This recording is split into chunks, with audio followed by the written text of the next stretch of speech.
वो पर्सपेक्टिव के ऊपर होना। 5 पॉइंट्स है जिसको समझना बहुत इंपॉर्टेंट है और एक साइड नैरो है, ठीक है। अब हम इसको मूव करेंगे समझने के लिए। मैं यहाँ पे इसलिए एक्सप्लेन कर, एल्बो से लेकर रिस्ट तक का position.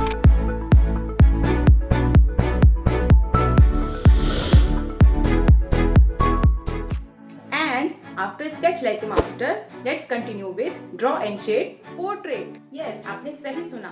The wait is finally over, guys. I'm here to announce that my regular online classes for portrait is going to start from 4th of February.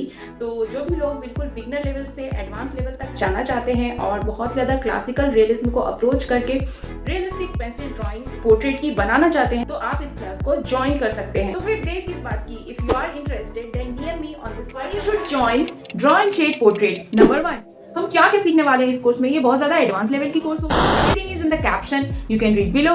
Number 2, इसमें तो लिखा है you will explain Loomis head and comparative measurements both. हम दोनों क्यों सीखे? हम comparative measurements के थ्रू तो ड्रॉ कर ही सकते हैं, इवन सभी लोग करते हैं, आप भी करते हो। फिर जो भी लोग कंपैरेटिव मेजरमेंट से ड्रॉ करते हैं, you can ask those people have you studied Loomis head before. I can guarantee you that they will answer yes. Understand, Loomis head एक बेसिक हेड के स्ट्रक्चर को डिफाइन करता है जो किसी भी एंगल में किसी भी फेस के पर्सपेक्टिव को समझने में हमें हेल्प करता है। क्योंकि सभी का फेस एक जैसा नहीं होता, इसीलिए हमें कंपैरेटिव मेजरमेंट्स की जरूरत पड़ती है। दोनों को एक साथ किसी भी पोर्ट्रेट में अप्लाई करके हम उस पर्टिकुलर पोर्ट्रेट के एंगल को भी करेक्टली जज कर पाते हैं एंड प्रोपोर्शंस की भी करेक्टली मार्किंग कर पाते हैं। ये लुमिस हेड और कंपैरेटिव मेजरमेंट दोनों तो सीखना ही पड़ेगा, बट प्लेन्स क्या है, इसकी क्या जरूरत? Now listen, Loomis head and comparative measurements draw करने के लिए होता है। प्लेन्स किसी भी पोर्ट्रेट में वैल्यू की अंडरस्टैंडिंग के लिए होता है। कोई बात नहीं, मत सीखो, फिर ये मत बोलना कि वॉल्यूम नहीं आ रहा है, डेप्थ क्यों नहीं कैप्चर हो रहा है। ओके, अब ये बताओ,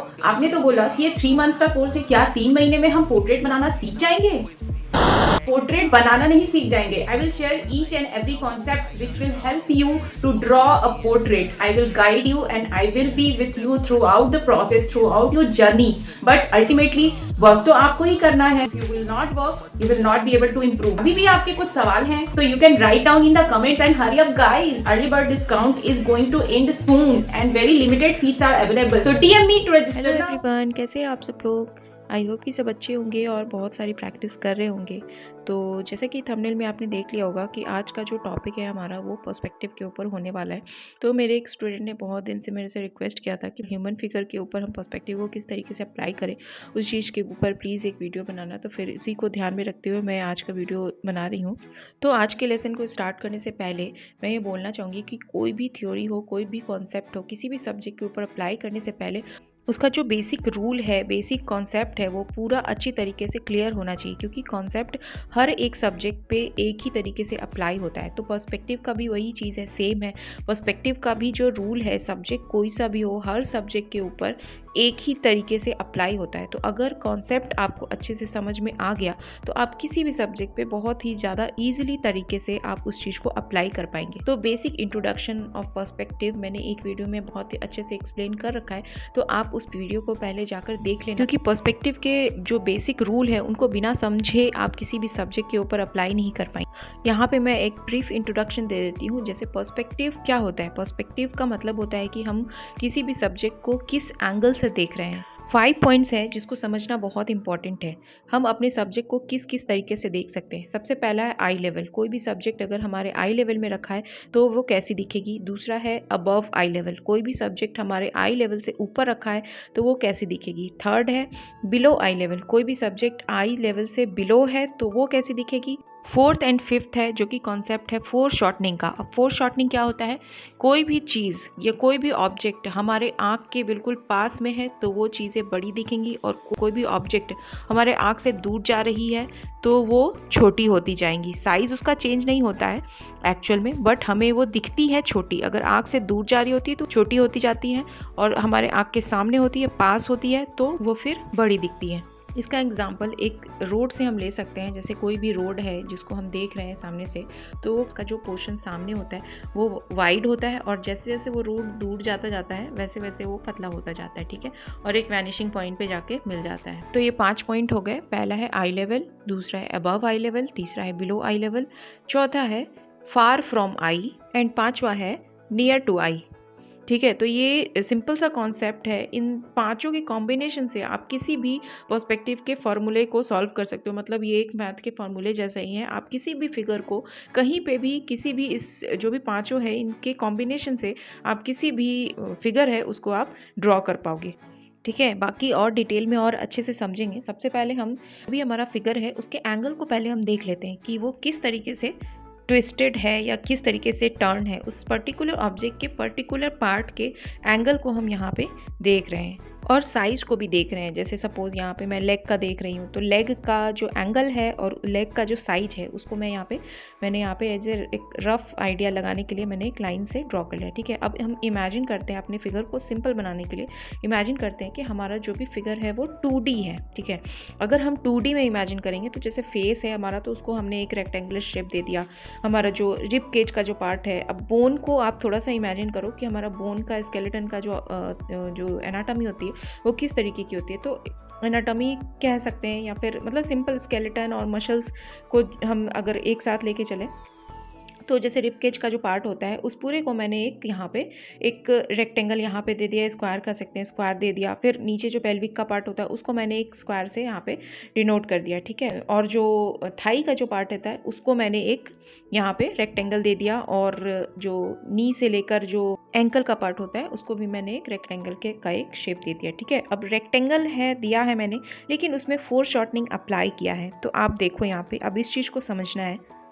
अब फोर शॉर्टनिंग के कॉन्सेप्ट को समझने के लिए मैंने यहाँ पे आप देखो एक शेप बनाया है जो कि एक सिलेंडर जैसा है। सिलेंडर और क्यूब के बीच, सिलेंडर और कोन के बीच का एक शेप बनाया है मैंने, जिसमें सिलेंडर नहीं है। सिलेंडर में तो दोनों साइड जो भी हैं वो पैरेलल होती हैं दोनों साइड, लेकिन कोन की जो होती हैं दोनों साइड पैरेलल नहीं होके वो एक पॉइंट पे जाके मिल रही होती है। ठीक है, तो ये एक कोन ही समझ लो। कोन को अगर हम बीच से काट देंगे तो ये इस टाइप का एक शेप बन जाएगा, जिसका एक साइड जो होता है वो वाइडर होता है और दूसरा साइड जो होगा वो नैरो होगा। ठीक है, तो अब आप देख सकते हैं ये जो शेप है हमारा ये बिल्कुल आई लेवल में रखा है। ठीक है, तो आप देख सकते हैं यहाँ पे किस तरीके से एक साइड इसका वाइड है और एक साइड नैरो है। ठीक है, अब हम इसको मूव करेंगे। देखो आप देखो इसको हम टर्न कर रहे हैं थोड़ा सा। अब आप यहाँ पे देख सकते हो कैसे चेंजेस हो रही हैं। फोर शॉर्टनिंग यहाँ पे अप्लाई हो रहा है। जो पोर्शन हमारे आँख के सामने है वो वाइड दिख रहा है, और जो पोर्शन आँख के दूर है जैसे अदर साइड है, जो अदर साइड है वो कैसे छोटा हो गया है ना सर्कल। एक तो अदर साइड वाला जो पोर्शन था वो छोटा ही था, बट वो थोड़ा दूर जाकर और भी ज़्यादा छोटा हो गया है। ठीक है, और साथ ही साथ इसको जो लेंथ है वो भी कम दिख रही है ना। तो मेन पॉइंट ये है कि आपको इस पूरे जो भी डिफरेंस है उसमें आपको एंगल को देखना है कि एंगल किस तरीके से मूव हो रहा है। अब इस शेप को समझने के लिए मैं यहाँ पे इसलिए एक्सप्लेन कर रही हूँ क्योंकि जो हमारे हैंड एंड लेग का जो शेप होता है वो ऑलमोस्ट इसके जैसा ही होता है। ठीक है, यहाँ पे आप देखो ये जो आँख के पास वाला जो एरिया है वाइड हो गया, और जो बाहर वाला जो एरिया है जो दूर चला गया वो हमारा नैरो हो गया। ठीक है, और जो इसके साइड्स हैं उनके एंगल को भी आप देख सकते हो किस तरीके से एंगल उसके चेंज हो रहे हैं। ठीक है, यहाँ पे अब इसी को हम अपोजिट साइड से देखते हैं। जो वाइड एरिया था वो हमारे आँख से दूर चला गया, और जो नैरो एरिया था वो हमारे आँख के सामने आ गया। ठीक है, अब हम जो नैरो एरिया था वो हमारे आँख के सामने आ गया, जो वाइडर एरिया था वो हमारे आँख के दूर चला गया। ठीक है, यही सेम यहाँ पे लेग में थाई के पास अप्लाई हो रहा है। ठीक है, ये जो पोर्शन है ये हमारा नी का पोर्शन है जो कि नैरो है, और जो ये पोर्शन है हमारा ये हमारा थाई का पेल्विक एरिया का पार्ट है जो कि वाइड है। ठीक है, ऐसा ही होता है ना, जो ह्यूमन लेग का जो स्ट्रक्चर होता है उसका ऐसा ही होता है। जो पेल्विक एरिया का जो पोर्शन होता है वो पेल्विक एरिया से जो अटैच जहाँ से लेग स्टार्ट होता है वो वाइड होता है, और वो धीरे धीरे नी के पास जाके वो नैरो होता जाता है। जो हमारा रेफरेंस है उसमें आप देख सकते हो यही सेम पोजीशन है हमारे जो थाई का जो पोर्शन है। ठीक है, तो आप देख सकते हैं जो पोर्शन, चूँकि हमारा जो नी का जो पोर्शन होता है वो नैरो होता है, लेकिन वो हमारे आँख के सामने आ रहा है। तो जो आँख के सामने आ रहा है वो वाइड हो गया है, मतलब कि हमारा जो नी का जो पोर्शन है वो वाइड हो गया है, और वो वाइड होकर हमारे जो भी थाई का जो अपोजिट पार्ट होता है जो पेल्विक एरिया से अटैच होता है उस पोर्शन के इक्वल हो गया है। दोनों लाइंस जो उनके एंगल है वो पैरेलल हो गए हैं एक दूसरे से। तो अब ये बिल्कुल सिलेंडर जैसा दिख रहा है। अब इसी को थोड़ा अपोजिट कर देते हैं। तो ये जो पोजीशन है हमारा, ये नी से लेकर एंकल का पोजीशन है, ठीक है। तो ये जो पोर्शन है हमारा नी का पोर्शन है, और जो ये अपोजिट साइड का जो पोर्शन है ये हमारा हो गया एंकल का पोजीशन। तो स्ट्रक्चरली अगर हम देखें तो नी हमारा वाइड होता है और एंकल हमारा नैरो होता है, और ये हमारे आँख से दूर जा रहा है तो ये और भी ज़्यादा नैरो हो गया है, ठीक है। तो यही सेम चीज़ को हमें अप्लाई करना है और हमें इस चीज़ को ध्यान में रखते हुए ड्रॉ करना है, ठीक है। अब जो भी हमने 2D ज्योमेट्रिकल शेप्स इमेजिन किया था, अब सभी को हमें 3D ज्योमेट्रिकल शेप्स में कन्वर्ट करना है। ज्योमेट्रिकल शेप्स मतलब कि क्यूब या फिर क्यूबॉइड या फिर सिलेंडर और कोन, जो कि हमने देखा ही, सिलेंडर और कोन का तो हमने देखा ही। यहाँ पे फेस को मैंने एज ए क्यूबॉइड इमेजिन किया है, ठीक है। अब मैं फिर से अगेन यहाँ पे जो एंगल है उसको मैं यहाँ पे देख रही हूँ और फिर मैं उसके अकॉर्डिंग ड्रॉ कर रही हूँ। तो अब आप यहाँ पे देख सकते हैं जो रिबकेज का पार्ट था उसको हमने जब 2D में इंटरप्रेट किया था तो मैंने यहाँ पे स्क्वायर लिया था। अब आप देख सकते हैं यहाँ पे जब हम इसको 3D में रिप्रेजेंट कर रहे हैं तो मैंने उसको एज अ क्यूब या क्यूबॉइड की तरह से एक तरह से लिया है मैंने, है ना। क्योंकि जो ह्यूमन फिगर होता है उसकी जो वाइडनेस होती है और थिकनेस होती है, दोनों में थोड़ा ज़्यादा डिफरेंस होता है। मतलब जितना वाइड होता है उतना ज़्यादा थिक नहीं होता है नॉर्मल ह्यूमन की अगर बात करें तो, ठीक है, एक आइडल फिगर की बात करें तो, ठीक है। और उसी तरीके से जो नीचे का हमारा पेल्विक पार्ट होता है वहाँ पे जो बोन का जो स्ट्रक्चर होता है उसको भी मैंने एज अ क्यूबॉइड या क्यूब जो भी कह सकते हैं आप, इस तरीके से आप मैंने यूज़ किया है, ठीक है। तो अब आप देख सकते हैं सबसे पहले तो हमें इस फिगर के आई लेवल के देखना पड़ेगा कि ये फिगर जो खड़ा है ये कहाँ पे, इसका आई लेवल जो है वो कहाँ पे आ रहा है। तो ऑलमोस्ट इसका आई लेवल आप देख सकते हैं, मुझे ऐसा लग रहा है जैसे कि इसका जो नी है, जिस पैर से ये स्टैंड कर रहा है उसके ऑलमोस्ट नी के पास या नी से थोड़ा सा नीचे या नी के पास ही होगा इसका आई लेवल। मतलब हमारा आई लेवल, मतलब इसके अगर फेस की बात करें तो फेस या बॉडी का पूरा पोर्शन जो है वो अबव आई लेवल है ना। तो उसी तरीके से आप देखो तो जो अबव आई लेवल है और ये पर्सन थोड़ा सा टर्न्ड है, अगर ये पर्सन स्ट्रेट अगर खड़ा रहेगा तो ये हल्का सा टर्न हो जाएगा अपने राइट की तरफ। तो इसीलिए जब राइट की तरफ टर्न हो रहा है तो इसलिए इसका जो लेफ़्ट वाला जो साइड है, लेफ़्ट साइड व्यू भी थोड़ा सा इसका विजिबल है लेफ़्ट साइड का, ठीक है। तो इसीलिए मैंने लेफ़्ट साइड को दिखाया है। और चूँकि ये जो भी पर्सन है इसके नी से ऊपर का जो भी पोर्शन है वो आई लेवल से ऊपर है तो इसीलिए बॉटम व्यू इसका दिख रहा है, तो इसीलिए बॉटम व्यू को दिखाया है। अब आप यहाँ पे लेग के पोजीशन को देख सकते हैं, जो नी से लेकर पेल्विक तक का जो पार्ट है, मतलब थाई का जो पार्ट है उसके पोजीशन को आप देखो। जो नी है वो हमारे आँख के सामने आ रहा है, ठीक है। तो जो नी के पास जो सर्कल बनेगा वो सर्कल विजिबल होगा, ठीक है।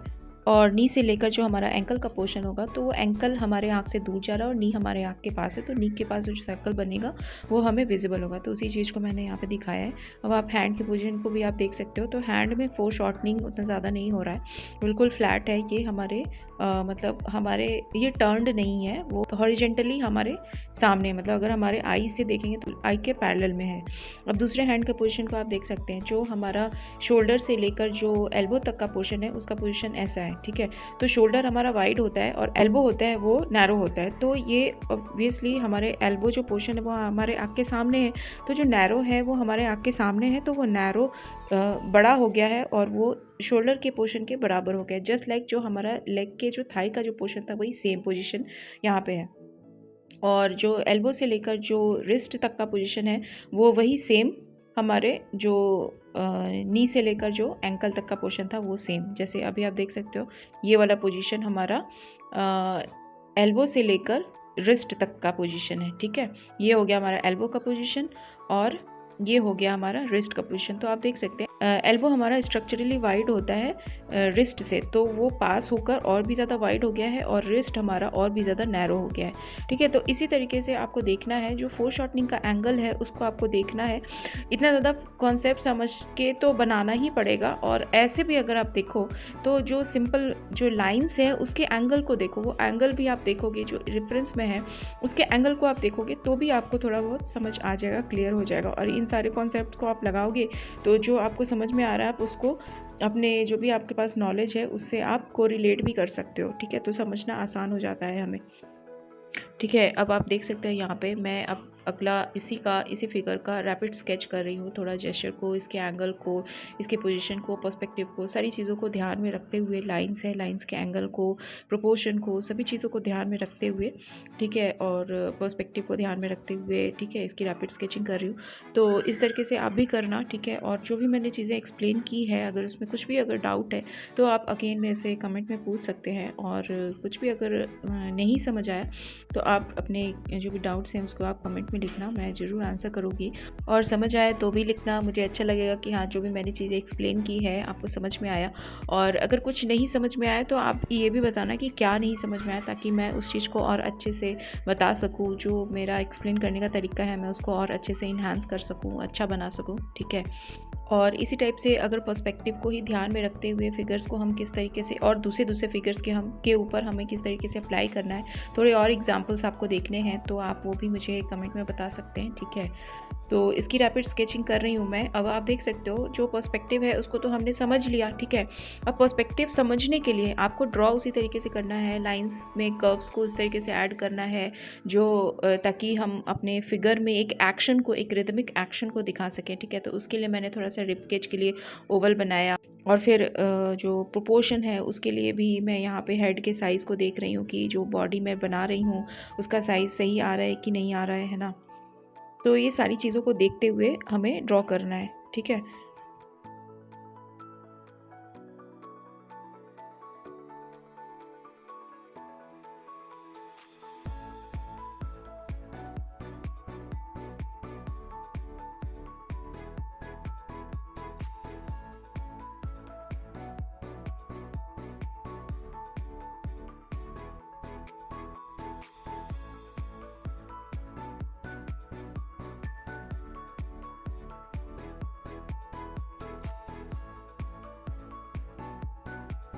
तो फ्रेंड्स, आई होप कि आपको मेरा आज का लेसन अच्छा लगा हो। तो मुझे कमेंट में लिखकर ज़रूर से बताना, ठीक है। और आगे क्या टॉपिक पे चाहिए होगा, अगर पर्सपेक्टिव के ऊपर ही करना है, ह्यूमन फिगर के ऊपर ही करना है, तो आप भी वो भी मुझे कमेंट में लिखकर बता सकते हैं। और इस तरीके से प्रैक्टिस करते रहना, ठीक है।